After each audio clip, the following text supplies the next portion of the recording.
On June 17, 1972, there was a break-in the Watergate office complex. 5 men were nabbed in the Democratic National Headquarters here in Washington. It was the beginning of the political scandal of the century.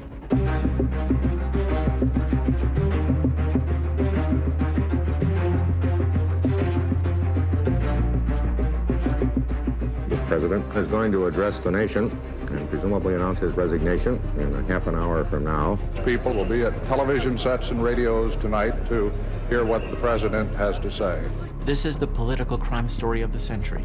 In just a moment now, the President of the United States will begin his speech, perhaps his last speech from the White House. He always saw enemies.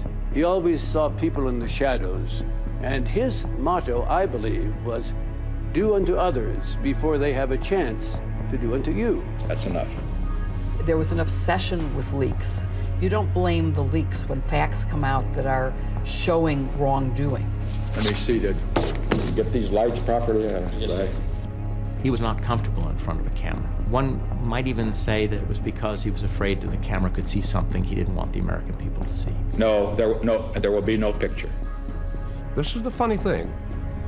Had it not been for Watergate, I think this man could have gone down in history as one of the more significant presidents in the history of this country. We have 40 seconds to go now. Out. You don't have to stay, do you? We were witnessing the implosion of an American presidency. The president has taken his place at the table in the White House where he's going to speak. Here now, the next picture will be the President of the United States. I have never been a quitter. To leave office before my term is completed is abhorrent to every instinct in my body. But as president, I must put the interests of America first. Therefore, I shall resign the presidency effective at noon tomorrow. It was total tragedy, total disgrace. Here was a man who had fought all of his life to become the president of the United States. And he totally destroyed it.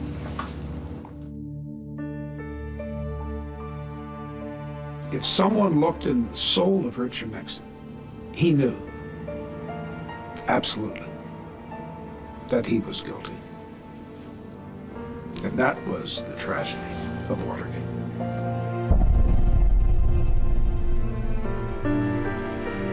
I don't come from a political family. I didn't think about the possibility of being president of the United States. My mother didn't take me into her arms and tell me someday you'll be president. Nixon is born in a dirt poor family. He applies to Ivy League colleges. He can't get into any of them. He makes the round all the white shoe law firms in New York. He can't get hired. Richard Nixon was a fighter.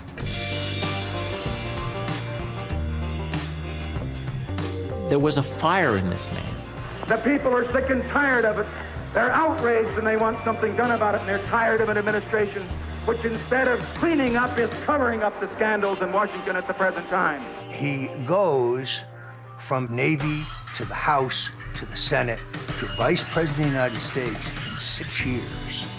That's a meteoric rise. He wanted to prove something, and he felt that political victory, political success, would be the way to prove that he was who he thought he was.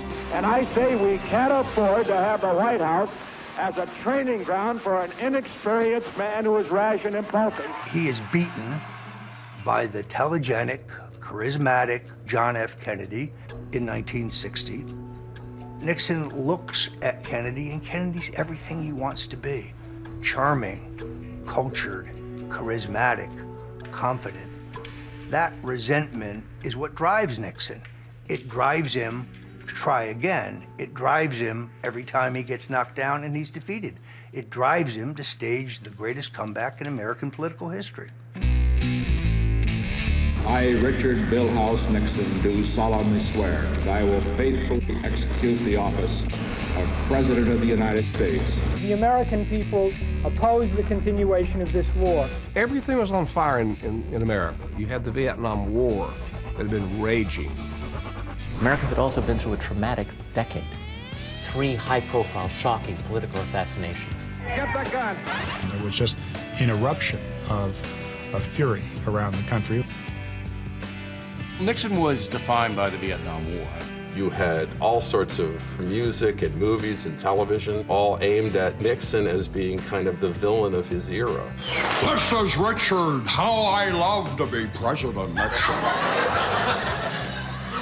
And Nixon just always seemed completely out of touch when it came to popular culture. I hope they sock it to you. Oh, sock it to me? Sock it to me?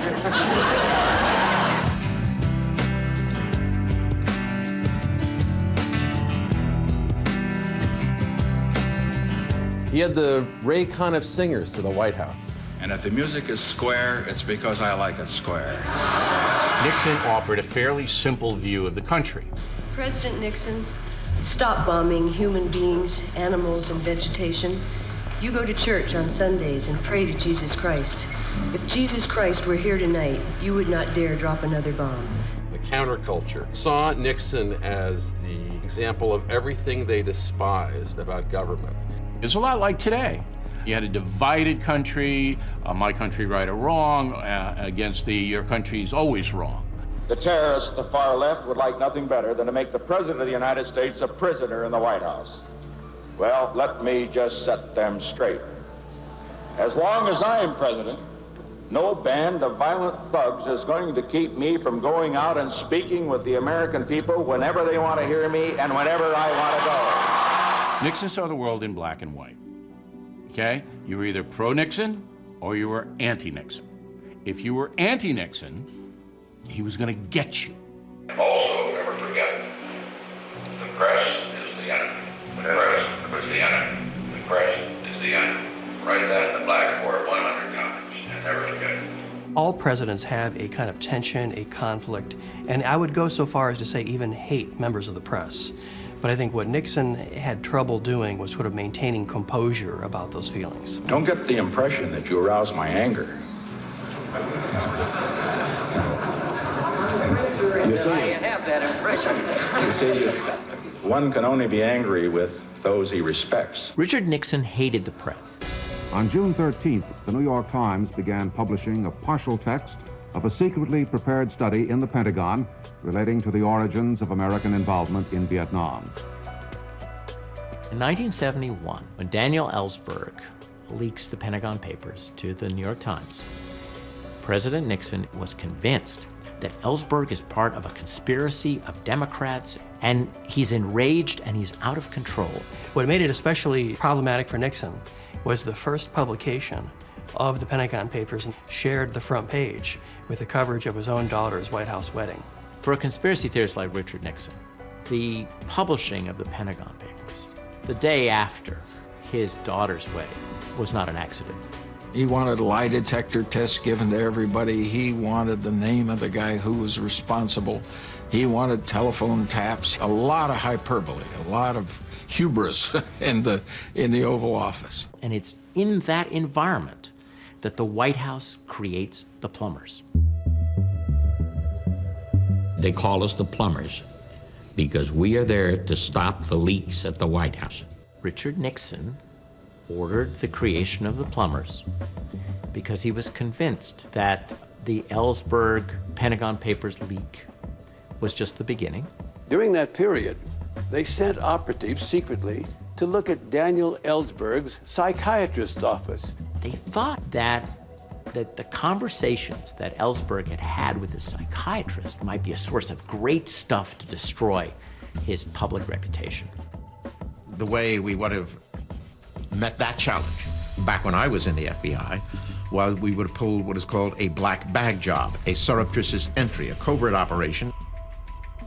What we were engaged upon was something that had the full and hearty support of the executive branch of the United States government.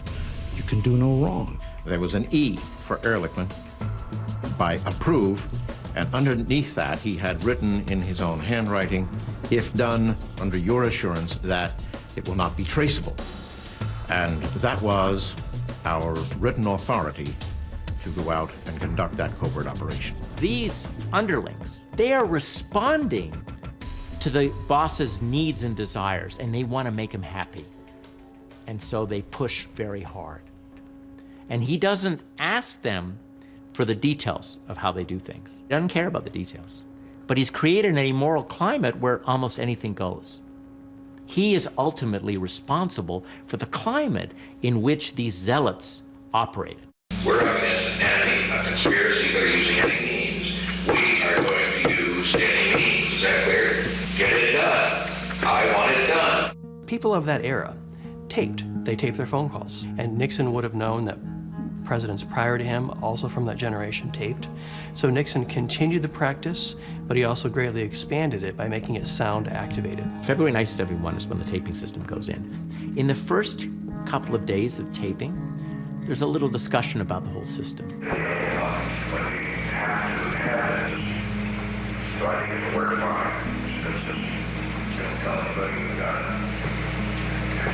Taping was done for the purpose of having it for the historical record. It was voice activated. Everything was taped, which of course was probably stupid.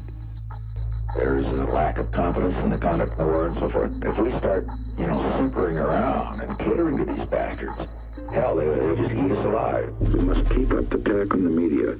You've got to keep destroying their credibility. There's not a good one on the whole free network, not one.